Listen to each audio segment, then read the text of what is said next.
بڑے لوگ سوال کرتے ہیں، جواب دیتے ہیں کہ ذائقے چیزوں میں ہوتے ہیں یا بندے میں ہوتے ہیں؟ تو یہ ذائقے تو بندے کے اندر ہوتے ہیں۔ پھل سچے ہیں، ساری چیزیں سچی ہیں۔ اگر بندہ سچا ہے تو پھلوں کے ساتھ الائنمنٹ سچ پہ ہو گئی، تو ذائقے سچے ہیں، تو بندے کے اندر ذائقے تو موجود ہیں اگر وہ سچ بولتا ہے۔ جھوٹ بولتا ہے تو پھل تو کھائے گا، ذائقہ وہ نہیں ہوگا۔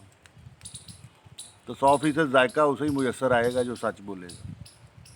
تو یہ ہیرا پھیریاں، یہ ترقیاں، یہ چوریاں، یہ ضرب کاریاں عذاب ہیں عذاب، ڈھونڈتے ہیں چیزوں میں لطف، عذاب ہیں عذاب، ذائقہ ہوتا ہے بندے میں، چیزیں ہیں صرف امتحان امتحان، چیزیں ہیں صرف امتحان امتحان، یہ ہیرا پھیریاں، یہ ترقیاں، یہ چوریاں، یہ ضرب کاریاں عذاب ہیں عذاب، عذاب ہیں عذاب، ڈھونڈتے ہیں چیزوں میں لطف، عذاب ہیں عذاب، ذائقہ ہوتا ہے بندے میں، باقی سب عذاب ہیں عذاب، باقی سب ہیں عذاب ہیں عذاب، عذاب ہیں عذاب۔